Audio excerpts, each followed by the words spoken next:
aktivis kontras Pak, bernama Andri Yunus, disiram air keras, mengalami luka serius, luka bakar hampir 20%, kornea matanya sebelah kanan juga rusak.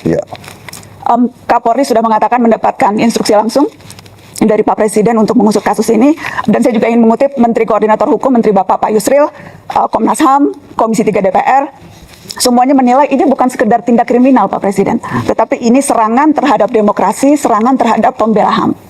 Saya ingin tahu posisi Bapak, apakah setuju dengan penilaian itu Pak? Ya pastilah, ini terorisme, ya kan? Tindakan biadab, harus kita kejar, harus kita usut.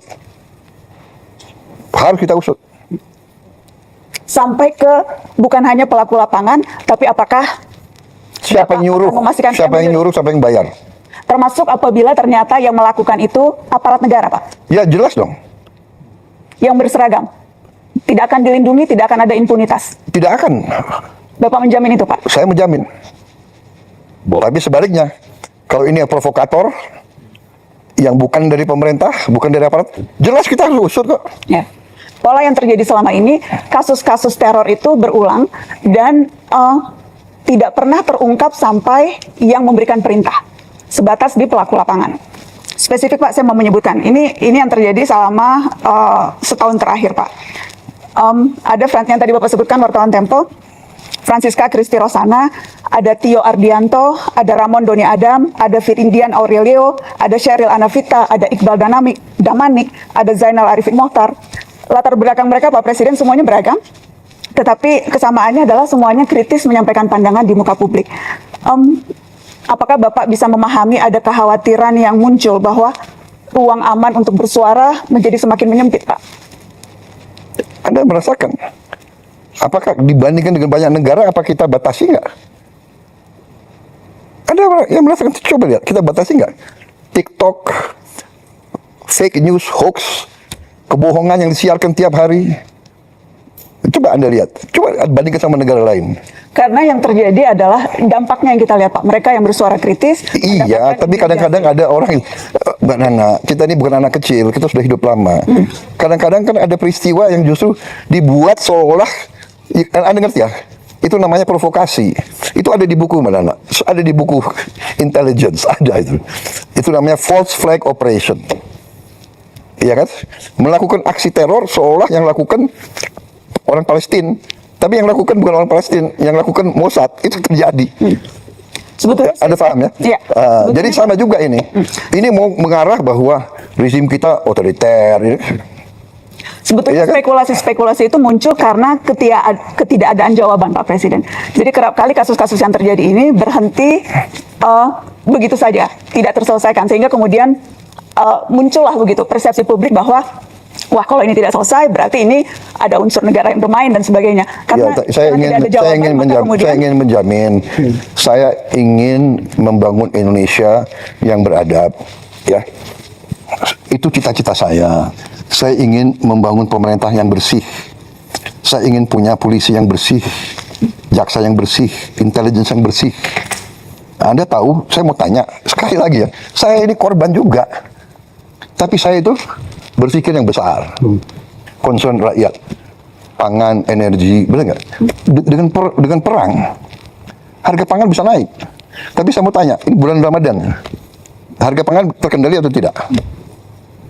You know, I think we are doing a good job. Ya, jadi percayalah, saya tidak akan mengizinkan hal-hal seperti itu terjadi. Itu yang ingin kami dengar, Pak. Iya, percayalah, saya dipilih oleh rakyat untuk membela rakyat. Tapi kita waspada. Saya minta diusut benar, ya. Justru sampai aktornya. Iya, justru sampai aktornya. Saya rasa pernyataan Pak Presiden sudah boleh soal yang itu. Ya. Dan berarti Bapak tadi bicara secara tegas tidak boleh ada warga yang diintimidasi, yang diteror karena mengkritik pemerintah. Tidak boleh. Jaminan langsung dari Presiden Republik Indonesia. Kalau wewenang ada, itu saya lakukan. Ya. Bapak, apakah memberikan tenggat waktu ke Kapolri Pak untuk pengusutan kasus ini?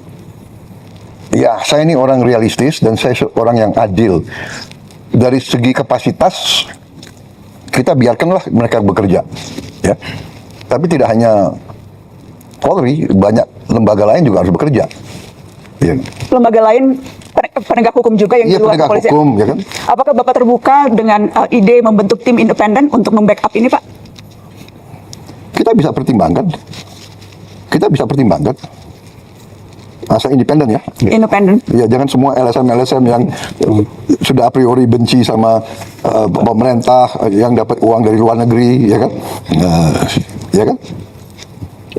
Kalau Syaratnya, Anda mau bicara apa adanya, saya juga bicara apa adanya, gitu.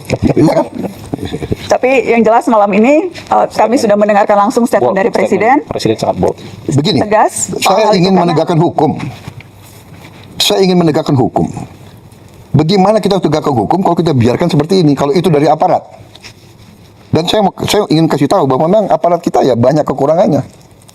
Kita menemukan deep state, kita menemukan ada dirjen-dirjen yang berani ngelawan menteri. Akhirnya kita pecat kan, banyak sekali dirjen-dirjen. Ada dirjen-dirjen yang merasa untouchable. Ada lembaga-lembaga yang merasa nggak boleh diaudit. Ini pekerjaan tidak ringan.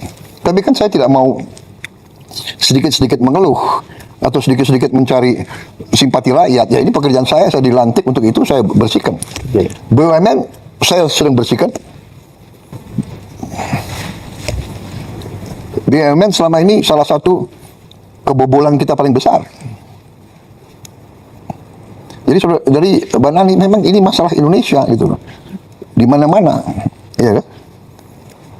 Jadi tapi percayalah bahwa tidak ada niat dari pemerintah, apalagi yang saya pimpin, untuk lakukan seperti itu. Come on, apa sih? Benar nggak? Rakyat kita nggak bodoh. Saya mau ingatkan ya, sampai hari ini rakyat yang di bawah itu dukung saya. Persis yang disampaikan tadi Pak Dede. Basri. Iya kan? Kalau memang rakyat tidak suka sama saya, bisa turun ke jalan rame-rame. Tapi mereka tahu kalau rusuh, semua negara yang rugi. Mau ganti saya, tunggu dong 2029. Jadi negara yang beradab ya. Sabar ya. Iya, sabar. Tapi yang saya lihat ya, Mbak Nana harus objektif juga ya, sebagai seorang tokoh, bahwa destabilisasi, disinformasi itu bagian dari bernegara.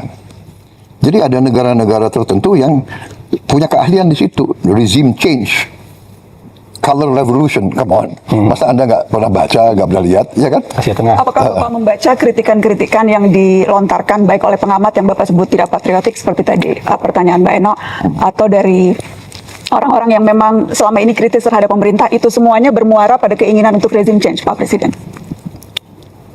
Tidak semuanya, saya tidak pernah mengatakan semuanya. Sebagian Tapi besar. ada, jelas ada.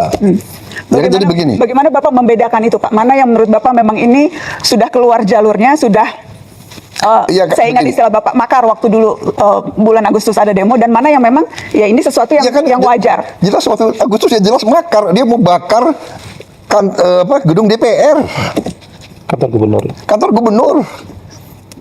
Institusi pemerintahan mau dibakar, dia semakar, bikin kerusuhan, bawa bom molotov, ya kan? Tidak ada LSM yang ribut soal bom molotov. Banyak yang Ada yang protes nggak? menyampaikan, banyak Pak yang Jujur lah. protes, banyak yang Nggak, protes. come on, sudahlah. Banyak yang protes. Jujur, buka rekam jejaknya, rekam digitalnya. Tapi Untuk iya. tahun satunya kita cukupkan dulu ya. Nggak, biar aja. Biar aja, ayo silakan. Oh, iya, Kata Bapak silakan. Presiden Ya, biar ya, biar ya. Oh hidup, iya, biar hidup. nggak apa-apa. Ini kesempatan Dalam- bagi saya jawab. Ini Boleh nggak? menarik. Betul, Pak. Oh iya. Terima kasih kesempatan. Ada yang ribut nggak soal bom molotov? Banyak, Pak, yang ribut. Aduh, Banyak come yang on, ribut. nggak, you nggak objektif. Banyak yang Nggak ada. Bapak, Ada yang ribut nggak gedung DPR mau dibakar? Banyak, Pak. Pemberitaan Come media on. juga banyak soal itu. Nggak ada itu. Pemberitaan media banyak soal itu. Sedikit. Banyak yang mengecam. Iya, saya hormati itu, silakan. Tapi begitu bakar-bakar itu kriminal. Ya. Tapi kenyataannya Pak, ratusan yang ditangkap kemarin itu kebanyakan justru mahasiswa. Ada satu penelitian yang menyebut terbesar sejak zaman reformasi penangkapan yang terjadi pada mahasiswa dan aktivis, Pak. Tetapi provokatornya atau siapapun yang bertanggung jawab, aktor yang menyuruh dan sebagainya, itu tidak pernah terungkap, alih-alih dibawa ke pengadilan, Pak Presiden. Ya itu tantangan kita harus cari.